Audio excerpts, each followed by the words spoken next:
donde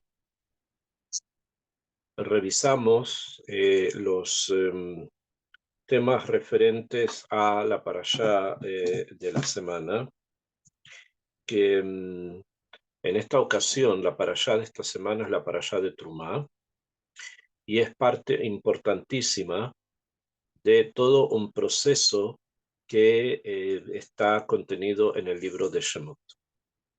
Existen dos parashiot, la parashá de Trumá, que es la que vamos a leer este Shabbat, y después la parashá de Tetzavé, que es la siguiente, que ambas tratan sobre la construcción del Mishkan, o sea, la construcción del tabernáculo, que es como una especie de templo que se armaba y se desarmaba en el desierto. Después de estas dos parashiot, de la parashá de Trumá y de la parashá de Tetzavé, la Torá se centra en la historia del becerro de oro, de la parashá de Kitizá, que gira en torno principalmente a eso. Hay otras cosas más, obviamente, pero generalmente tiene que ver con ese tema y con todas las explicaciones que obviamente el tema tiene. Para terminar con Vayakel Pikudei, al final del Sefer Shemot tenemos Vayakel y Pikudei, donde nuevamente como tema central se vuelve a tratar el tema del Mishkan, el tema del tabernáculo. Vamos a tratar de explicar también el por qué se da de esa forma. Sin embargo, antes de comenzar a estudiar la parashá de Trumá, es necesario preguntarnos el por qué Akadosh Baruj Hu va a ordenar a Am Israel a través de Moshe y con la ayuda de una persona muy especial que era Betzalel. ¿Por qué los va a mandar a construir un tabernáculo, un Mishkan? Entonces, la respuesta está en la misma parashá. Cuando en el capítulo Hei 25, en el Pasuk Het, dice la Torá, Beasu li mikdash, van a ser para mí un mikdash, un templo, Beshahanti betohan, y voy a habitar dentro de ellos, Beshahanti betohan. Sabemos a nivel tradicional, en algo recibido por Am Israel desde la época de los Geonim, o sea, estamos hablando de la época cuando se cierra el Talmud, siglo VII, sexto, séptimo en Babilonia, en nombre de Rabbenu Saadia Gaon, que lo que dice acá Beshahanti Betoham, voy a vivir dentro de ellos, que explican los Geonim, que la Kavaná es dentro de cada uno y uno. O sea que la Kavaná del mandato de Akadosh Baruj Hu es que el templo esté dentro de cada uno de las personas de Am Israel. O sea que esa idea de que Hashem va a vivir, va a estar dentro, que esté dentro de los corazones de cada uno de Am Israel. Esta es lo que se ha escuchado. Si seguimos hacia atrás, llegamos hasta Rabbeinu Saadia Gaon, que al parecer fue que dijo este comentario, Betoch Korejat Behad. Pero sobre este punto hay tal vez una pequeña falta en la comprensión de lo que esto realmente significa. Porque cuando dice que voy a habitar dentro de cada uno y uno de ellos, entonces la Kavaná es que Beshahanti, Shahanti es Hashem, va a habitar dentro de ellos. ¿Bien? Dentro de ellos, cuando al principio del Pasuk dice Beasuli Mikdash, van a ser para mí un templo. ¿Bien? Hay un templo y yo voy a habitar dentro de ellos. ¿Bien? Dentro de ellos, la Kavaná dentro de los templos, que va a haber uno, van a haber dos, el Mishkan, ya tenemos 3 lugares sagrados, voy a habitar dentro de ellos. Cuando vienen los Geonim y agregan sobre esto, que la intención de la Torá es que dentro de cada uno de ellos, quiere decir que Hashem Itbaraj considera que cada Yehudí es un Mikdash.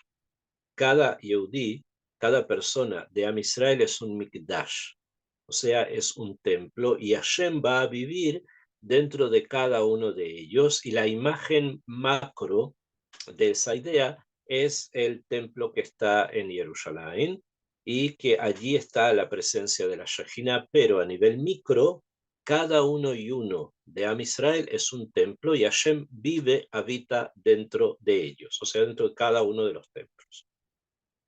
Entonces, de acá podemos entender ya un poco más, un poco mejor, la idea de la construcción de un Mishkan, la idea de la construcción de un tabernáculo, que lo que viene a enseñar realmente es que el ser humano, la persona creada, que fue desde Adán Rishon en adelante, tiene una función muy importante dentro de Avodat Hashem, dentro del servicio a Kadosh Baruj Hu.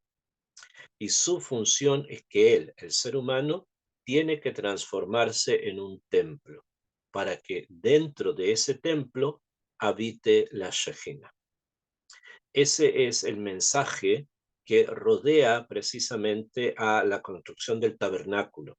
Con todo lo que está, lo que aparece aquí, es la necesidad de que cada uno de Am Israel se transforme en ese templo, se transforme en ese mikdash, en ese lugar sagrado, donde Akadosh Baruj Hu vaya a poner su shejina. Beshahanti betoham. Esa es, digamos, la finalidad de la mitzvah. O sea, que haya un templo físico, porque ese templo físico refleja a cada uno y uno de Israel, que cada uno y uno es un templo humano, dentro del cual Akadosh Baruj Hu habita. ¿Bien? Ese es el proceso, digamos, el marco a través del cual o por el cual se manda la mitzvah esta de Beazuli Mikdash. Van a ser para mí un Mikdash, un templo. Akshav, la construcción del templo, por lo tanto, que primero es un tabernáculo, o sea, un templo armable y desarmable y portátil además, llega a su culmine obviamente con la construcción del templo hecha por Shlomo en Jerusalén, y después del segundo templo construido por Ezra y Nehemia y perfeccionado por Herodes. Hasta ahí llegan las construcciones físicas del santuario, llegan a sus expresiones más altas.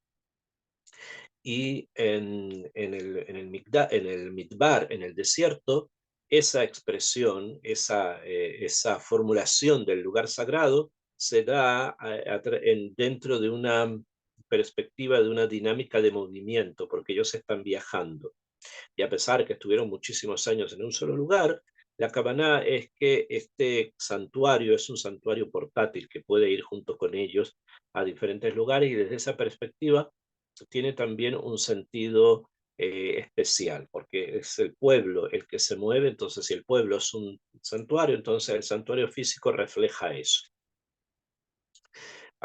Hasta que se llega a la Najalá, se llega a la Menujá, de la Najalá, se llega al lugar, a un lugar específico, que allí ya el templo no se va a mover, porque eso es justamente también un reflejo de Israel, que llegado a Eret Israel, de allí no va a salir. Simplemente, a no ser que hayan circunstancias donde los hijos de Israel se olviden de que tienen que construirse a sí mismos como Batei Mikdash, como templos, y se alejen de esta idea, y en ese caso sí hay una salida de lo que significa el lugar macro sagrado, que es obviamente la tierra de Israel. Este es, digamos, el punto como para comenzar a abrir el tema del Mishkan. La parashá se llama Trumá porque en hebreo Trumá significa donación.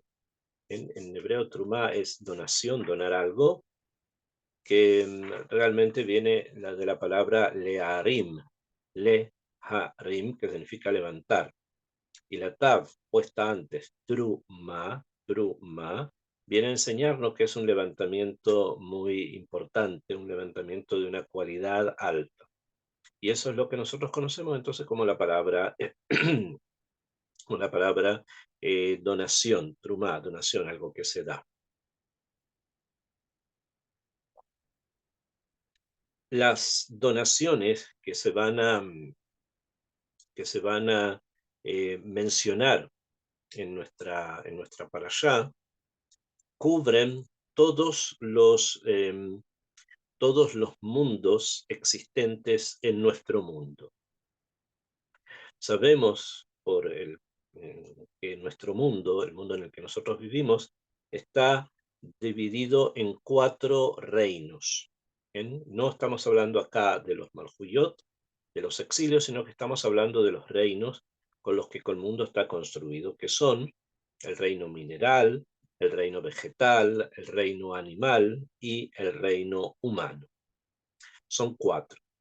Y las donaciones que va a pedir a Kadosh Baruj Hu que Am Israel traiga, o sea que el factor humano, es el que, digamos que tiene el nivel más alto dentro del resto de los factores, tiene que traer a su vez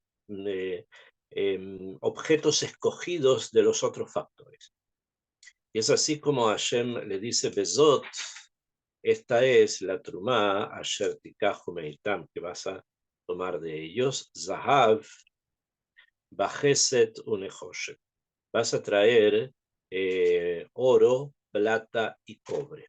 En oro, plata y cobre. Entonces, lo primero que vemos es que hay una itiajasut, una relación primera, o sea, en primer lugar, hacia el reino mineral, porque estos son minerales, ¿bien? Son piedras que necesitan ser de alguna manera limpiadas. Eso mismo pasa con el oro, con la plata, con el cobre. O sea, lo primero que se menciona es que tienen que traer estos metales. Estos metales representan obviamente este mundo mineral. Después, dice la Torá, Utejelet be'argaman betolaat shani beshesh izim. Tienen que traer el mundo animal lana. Lana se saca de las ovejas. Entonces, de las ovejas vas a traer lana que va a estar teñida de color tejelet. El color tejelet es el color que se obtenía de un caracol, un pez o algún tipo de animal que se llamaba el gilazón. Y de ahí se obtenía este color medio turquesa, ¿no? Entre azul y verde, que se llama tejelet. También tienen que traer también lana que esté teñida de color argamán. El color argamán es el color púrpura. Y lana de color rojo, tolat shani. Tolat shani quiere decir lana de color rojo. Y esto entonces tenemos hasta acá tres colores que con estos colores se tiñe lana.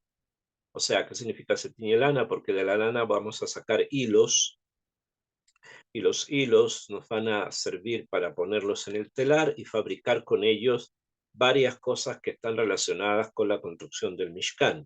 Uno de ellos es la carpa, o sea, los techos que va a tener el Mishkan como una carpa, y también la ropa del Kohen Gadol. Entonces tenemos 3 lanas teñidas, una de color turquesa, del color del tejelet, del color argamán, de púrpura y color rojo. Después la Torah dice, Beshesh, tienen que traer además hilos de lino, o sea, se trae lino, ¿bien? De izim, y además tienen que traer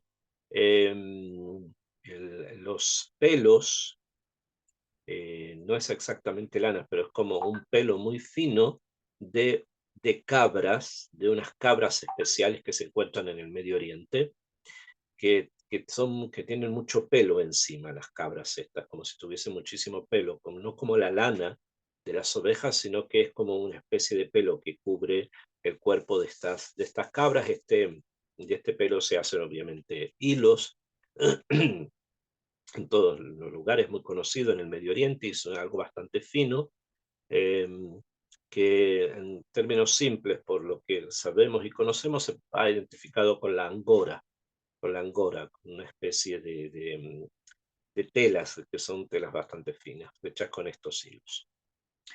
Ahora, en esta segunda parte, en este segundo pasuk, en las donaciones, se menciona el mundo animal, ¿bien? El mundo animal, y hay una introducción también del mundo vegetal.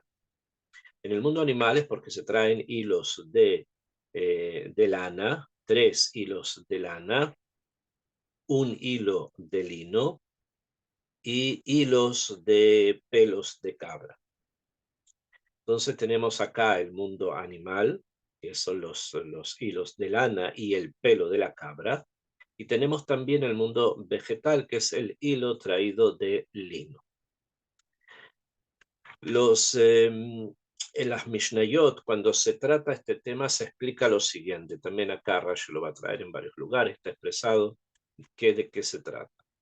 Si ustedes se fijan, tenemos los siguientes hilos,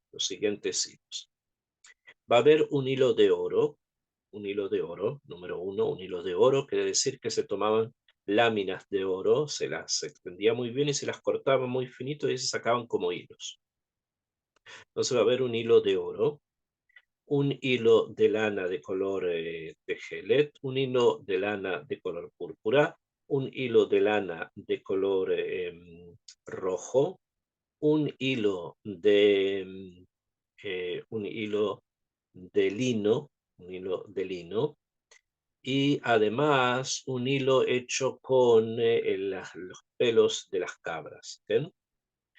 Ok, todos estos hilos se tomaban todos juntos y se enrollaban, se hacían como rollitos, y de 6 se sacaba un hilo, o sea, se hacían con 6 hilos, se hacía uno. ¿A qué me refiero? Tenemos lo que está mencionado en el pasuk. Vamos a ver primero los hilos de lana. Es un hilo de lana color tejelet, otro hilo de lana de color púrpura y otro hilo de lana de color rojo. Tenemos 3 hilos. Después tenemos 4, un hilo de lino, que es un color medio blanco. Después tenemos 5, que es el hilo hecho con los pelos de las cabras. Y finalmente tenemos un hilo de oro. El 6 es el hilo de oro, el primero mencionado en la Torah, que los 6 estos se enrollaban y de 6 hilos se hacía uno. Después así de otros 6 se hacía uno y así se iban creando hilos a partir de hilos. O sea, de 6 hilos se creaba un hilo y así.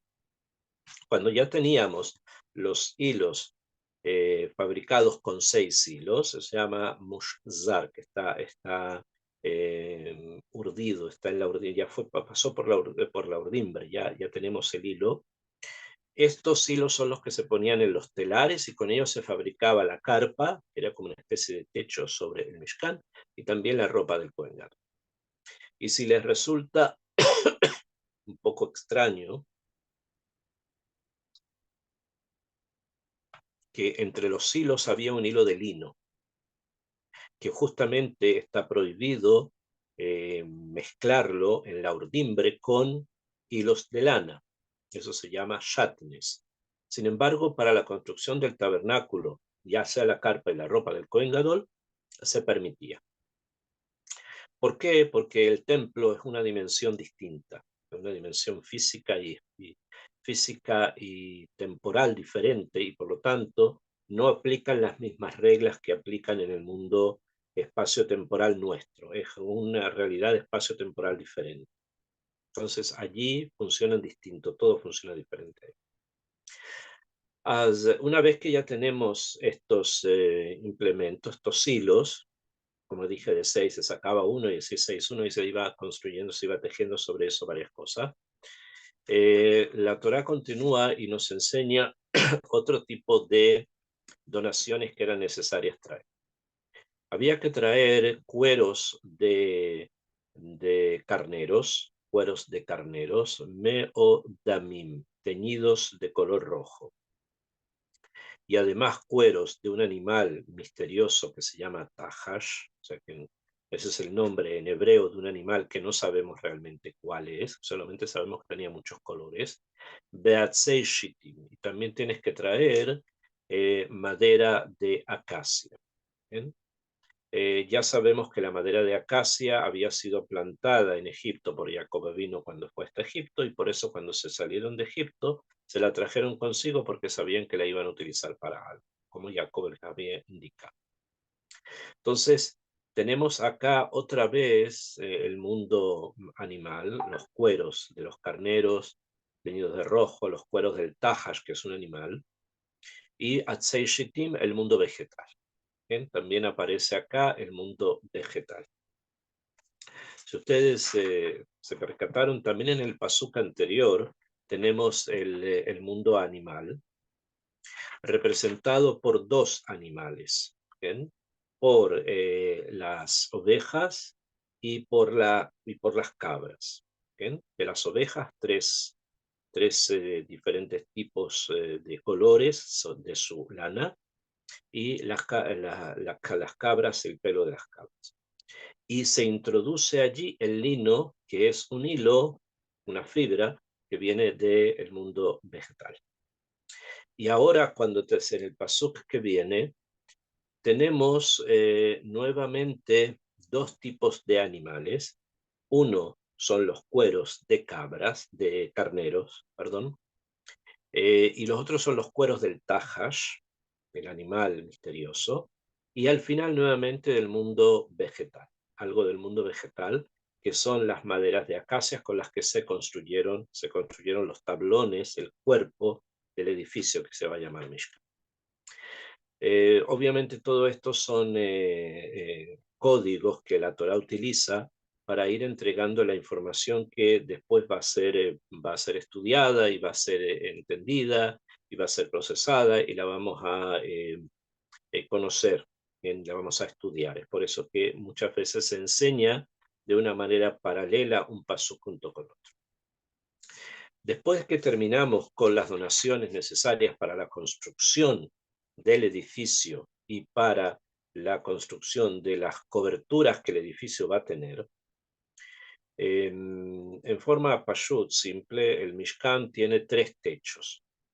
El primer techo va a estar hecho con los hilos, o sea, se hace una especie de carpa con estos hilos que están hechos de 6. Y después sobre eso vienen los cueros del carnero teñidos de rojo, y sobre eso los cueros del tajash. Y hay quien dice que los cueros del tajash con los cueros del carnero estaban en en una misma en una misma tapa, que en un mismo cobertor, en la mitad de uno, en la mitad del otro, pero en un cobertor. Según la primera opinión que dije, son tres techos que tenía el Mishkan.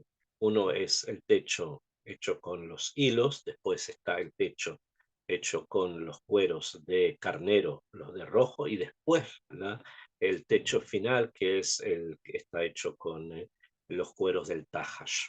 Y según otra opinión tenía solamente dos. Ok, ahora no vamos a entrar en ese punto, pero es importante que lo conozcan. Después de esto, después de que nos indicó la gran mayoría de los elementos necesarios para la construcción del Mishkan, continúa la Torá y nos enseña que se necesitan otras cosas. En el Pasuk Vav dice, Shemen Lamaor. Hay que traer Shemen, hay que traer aceite para la luminaria, se refiere a la menorá, que se va a encender. Besamim, hay que traer especias, o sea, perfumes de buen olor. Le shemen amishja, para el aceite de la unción. Había un aceite que se utilizaba para encender la menorá, que es aceite de oliva puro, y hay un aceite aromatizado que se utilizaba para ungir a las personas que iban a trabajar en el templo o en el Mishkan, en el templo, y también ungir los keilim que se van a usar, los que se iban ingresando nuevamente. ¿Okay? Entonces tenemos dos tipos de aceite. Y finalmente también tienes que traer Liketoret Hasamim. ¿Bien? Y vas a traer también Samim para el Ketoret.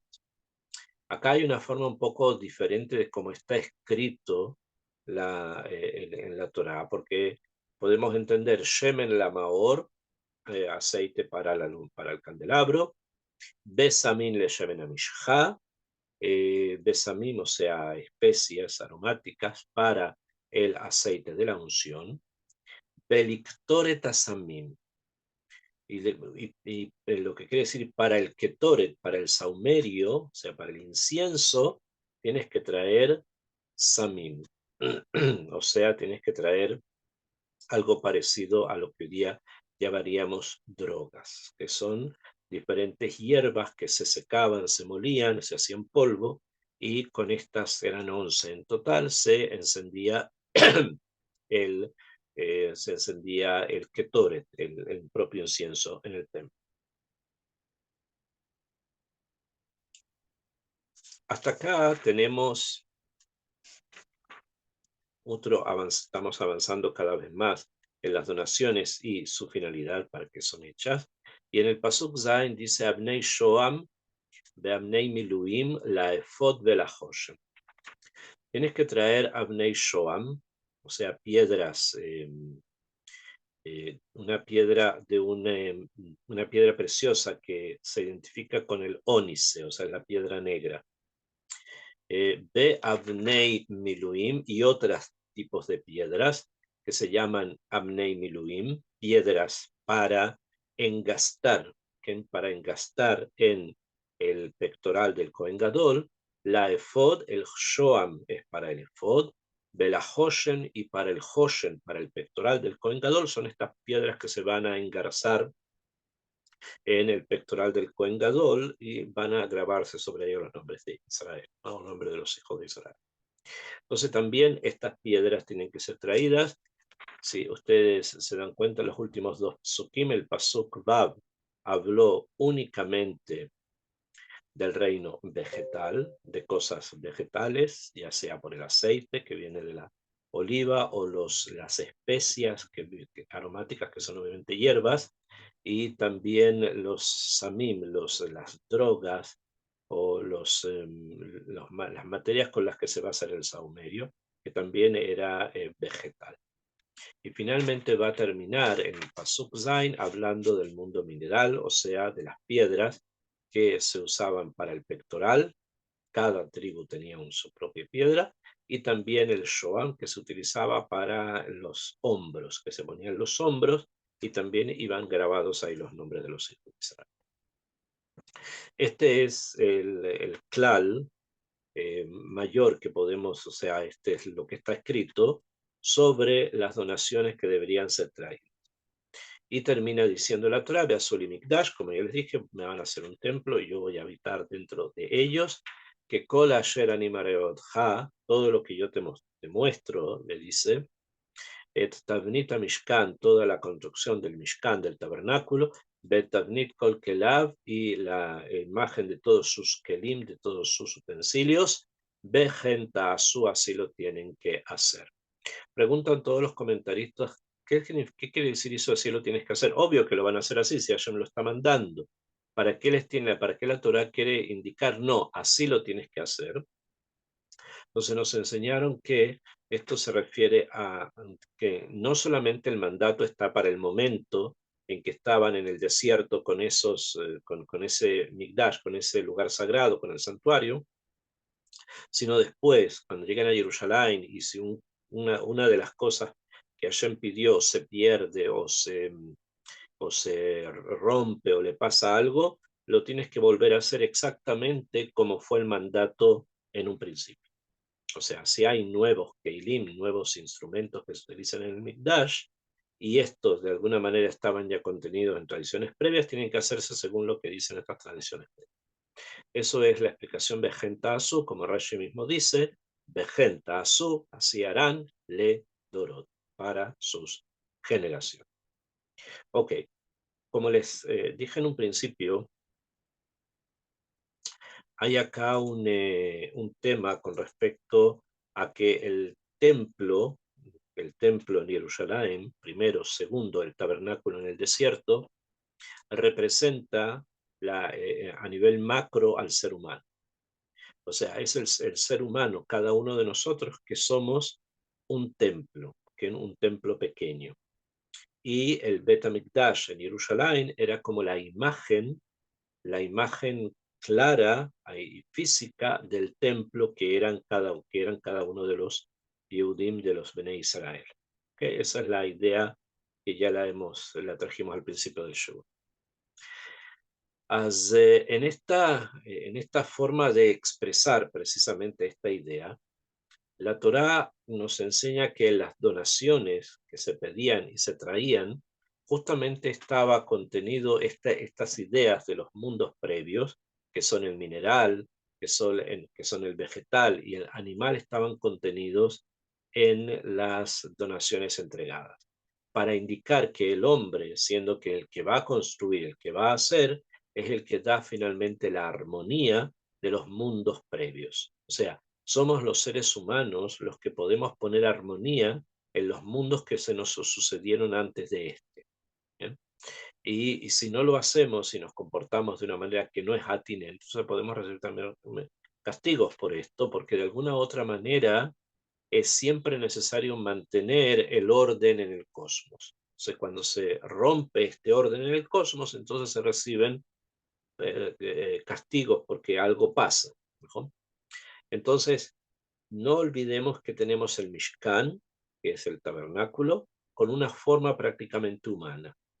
Y no nos olvidemos que tenemos a Am Israel dentro de cada uno y uno, si es que lo dejan, comillas, Hashem pone allí su Shejina. Esa es la idea que cierra precisamente los primeros 9 psukim de esta parasha.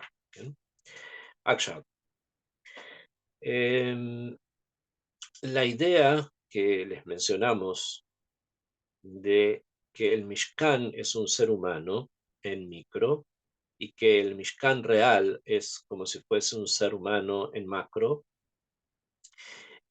no es una idea superficial. No es algo que, bueno, qué lindo parece ser que es así, no, sino que tiene una connotación, además de lo que significa a nivel simple, ¿no? Que sirve esto como imán para impulsar la fuerza de Israel.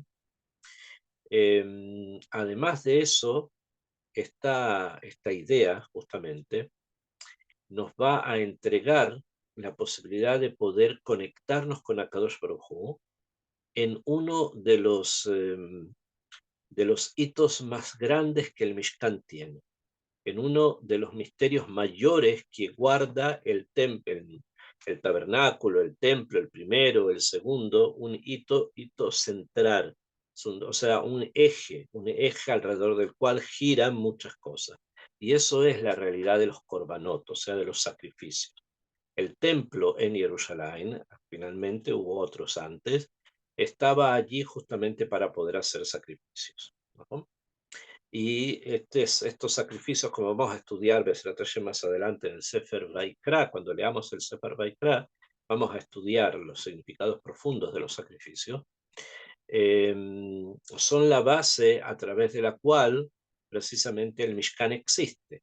Entonces quiere decir que desde el Mishkan sale una energía, sale una fuerza muy grande que se expande por todo el mundo, no solamente entre Yehudim, sino en todo el mundo, para traer paz, tranquilidad, para traer confianza. Todas estas cosas están contenidas precisamente en el hecho que hay, eh, hay ideas en la construcción del Mishkan que reflejan al ser humano, porque como es el ser humano el que va a continuar, y es el ser humano el que trae los korbanot, entonces hay ideas en el templo que reflejan directamente la imagen humana, como si estuviéramos hablando de una persona.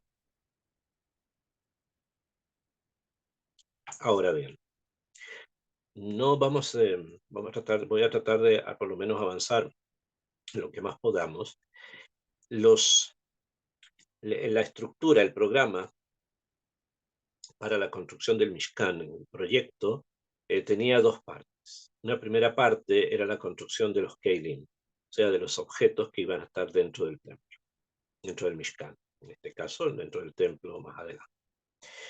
Y hay una segunda parte en el proyecto que es la construcción del edificio, que es un edificio bastante particular porque tiene paredes de madera, que son tablones, tablones, tablones que se unen como un Lego y que va a estar cubierto por una carpa, como también ya lo mencioné.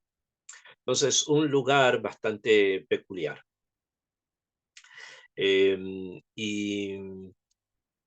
esto que nosotros vamos a percibir nos va a ir mostrando que hay ciertos objetos que necesitamos que estén dentro del Mishkan, que el hecho de que están mencionados en primer lugar o en segundo o en tercero, nos va dando la dimensión de que frente a qué estamos.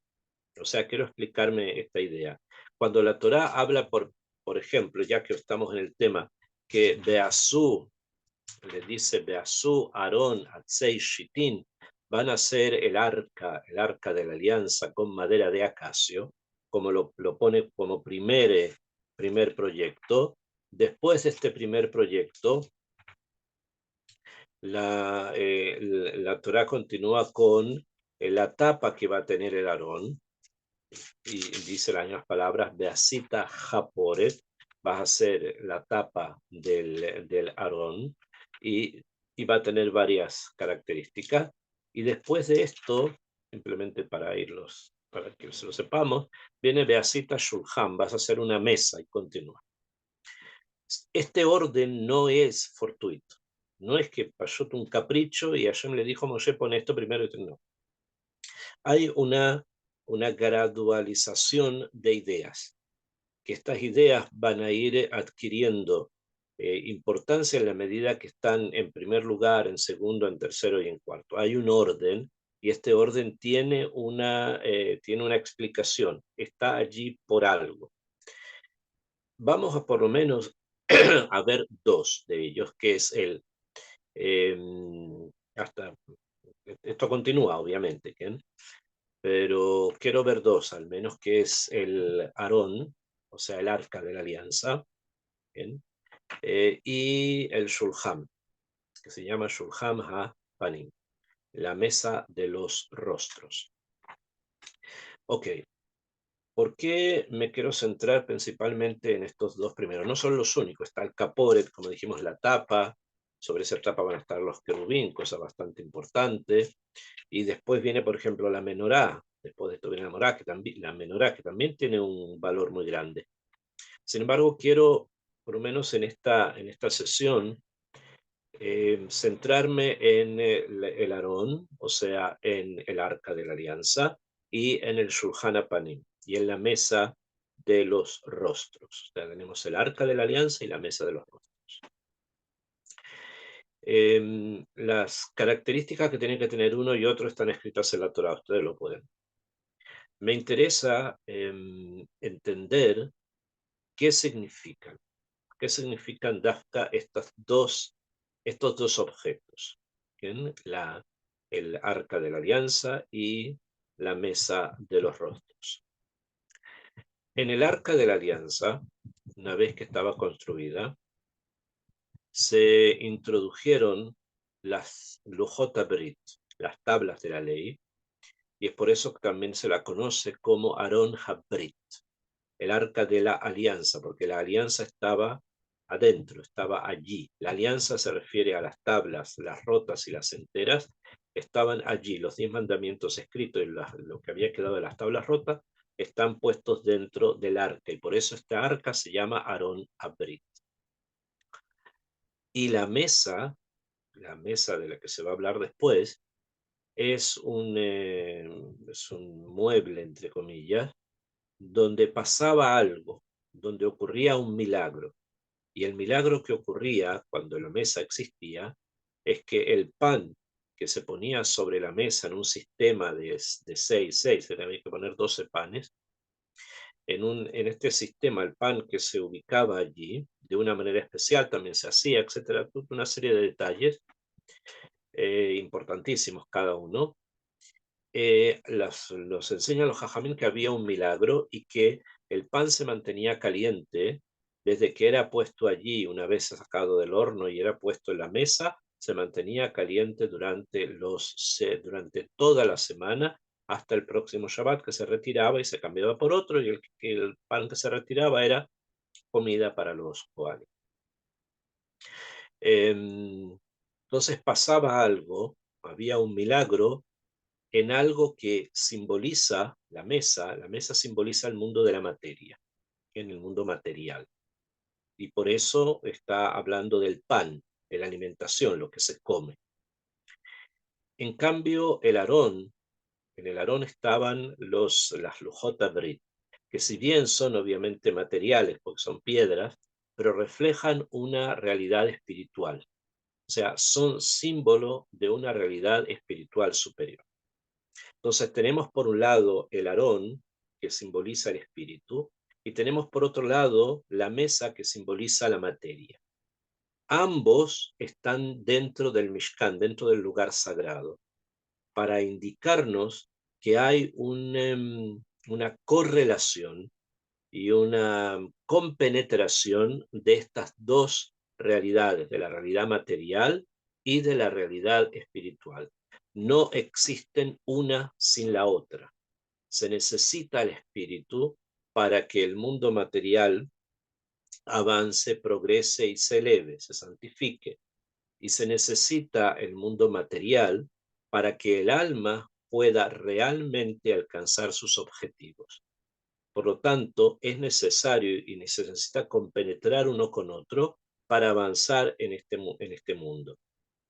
Y esto es lo que nos quiere enseñar, que lo primero, las dos primeras cosas separadas, porque el Caporet es parte del Aarón, las dos cosas que se mencionan por en primer lugar son la fuerza del espíritu, el Aarón Abrit, y la fuerza de la materia, que es la mesa de los rostros. Akshav, hay el Aarón, ¿bien? Así como la mesa y la menorá y el resto de los keilim del templo y después del Betamikdash, los podemos estudiar, y es necesario estudiarlo, con tres perspectivas distintas. Una primera perspectiva es la fabricación del kli, o sea, la fabricación del medio del que estamos hablando, del objeto del que estamos hablando. Y para eso están aquí en la Torá escritas las medidas, escrito cómo se tiene que hacer, qué no se debe hacer, etcétera, etcétera. Está escrito acá. Entonces lo leemos, sabemos, vemos si hay discusiones, si todos están de acuerdo. Normalmente Rashi trae eso. Todos están de acuerdo que así se construye el Aarón Abrit, el arca de la alianza. Muy bien. Akshav, esa es la primera dimensión para estudio. Después existe una segunda dimensión que tiene que ver con el simbolismo. ¿Qué simboliza el Aarón Abrit? ¿Cuáles son las ideas que el Aarón Abrit simboliza? Y en eso tal vez es donde más dificultades vamos a poder encontrar, o más comentarios vamos a poder leer o escuchar sobre el simbolismo del Aarón Abrit, el simbolismo del Arca de la Alianza.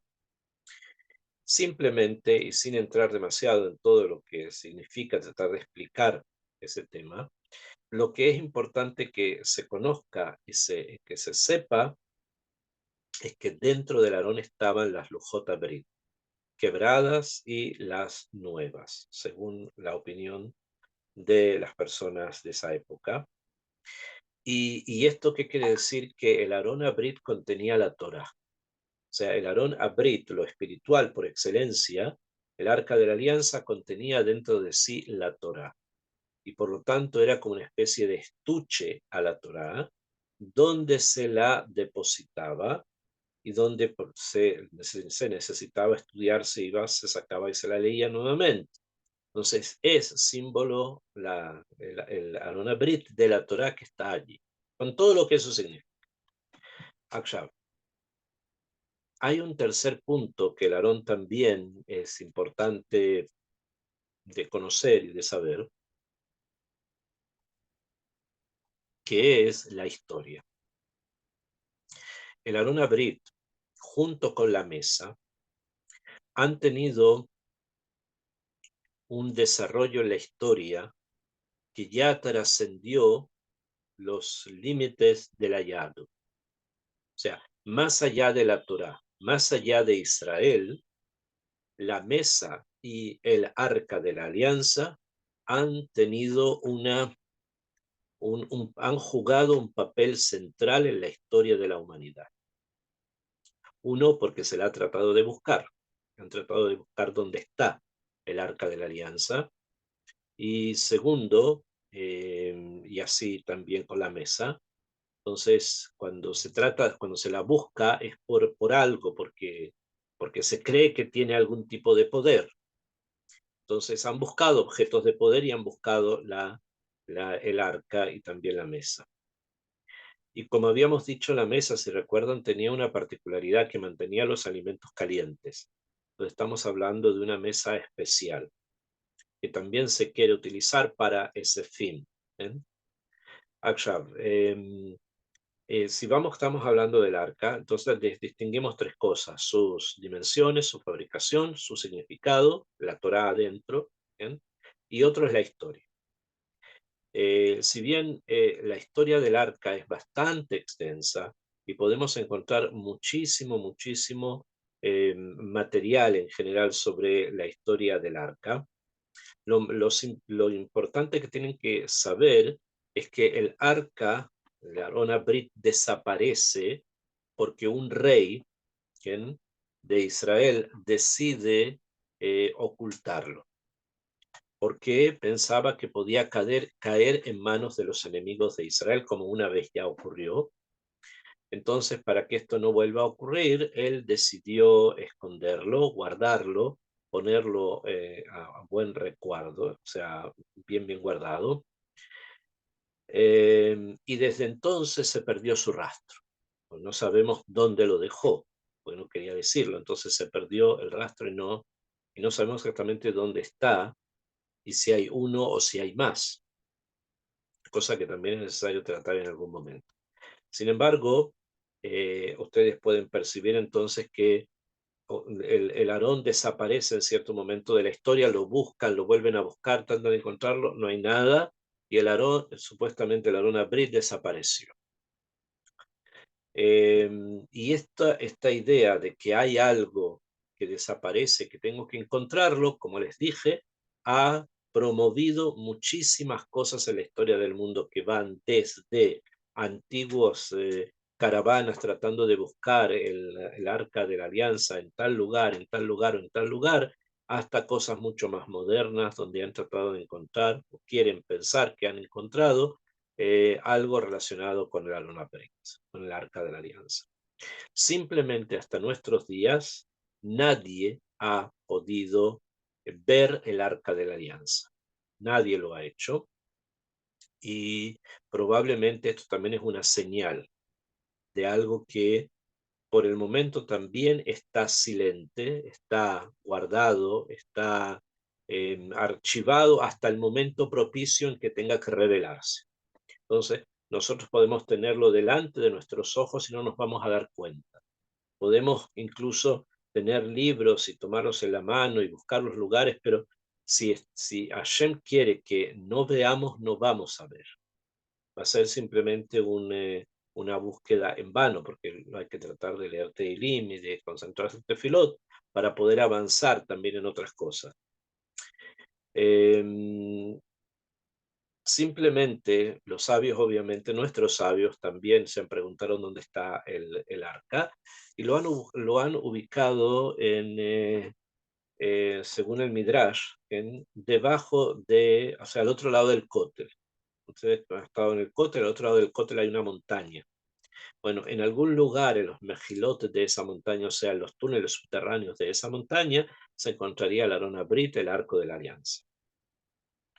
Y esto está cotejado y está reafirmado con los trozos de Gemara, donde aparecen las mismas ideas. Hay otra opinión que dice que el profeta Yirmiyahu se la llevó a Egipto y allí en el lugar donde él estaba la escondió. Hay también una idea que está escondida, oculta en el Yamamelach, en el Mar Muerto. Y también hay una idea que se la llevó el hijo de Shlomo, que tuvo con la reina de Saba, se llevó esta mesa hasta Saba. En fin, hay varias opiniones con respecto a la famosa mesa, de la misma manera que hay varias opiniones con respecto a lo que le pasó al Aarón a Berit.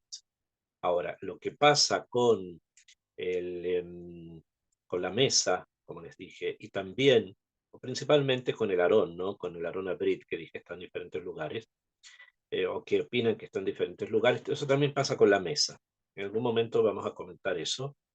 Sin embargo, el punto principal es precisamente el tema del Aarón y su historia, ¿bien? Y las diferentes aventuras que ha habido para poderlo encontrar. La última historia, entre comillas, para poder encontrar el Aarón Abrid,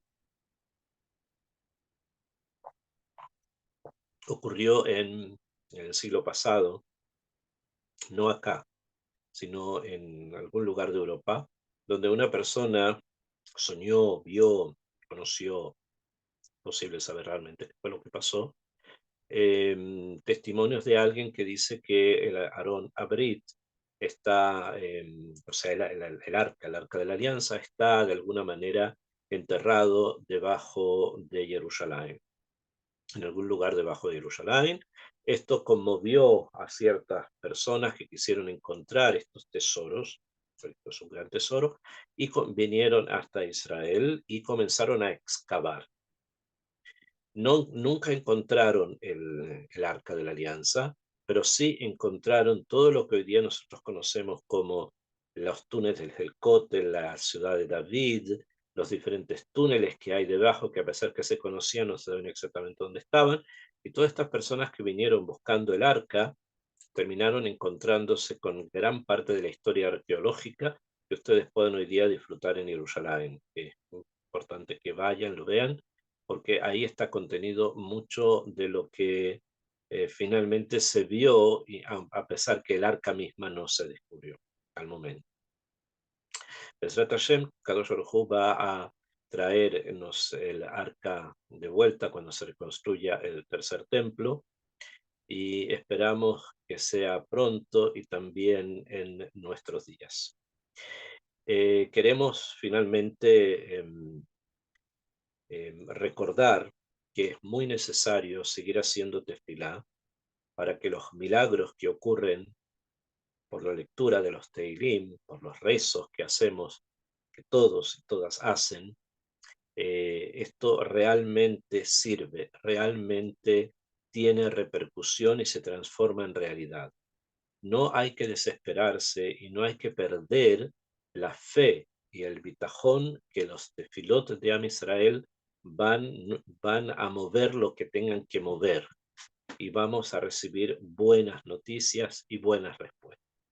Por lo tanto, que esta clase sea en beneficio de nuestros soldados, que puedan Bezrat Hashem volver sanos y buenos a sus casas, por todos nuestros secuestrados, que Bezrat Hashem puedan ser rescatados sin que tengamos que lamentar nada, y que todos vuelvan a sus familias también sanos y buenos.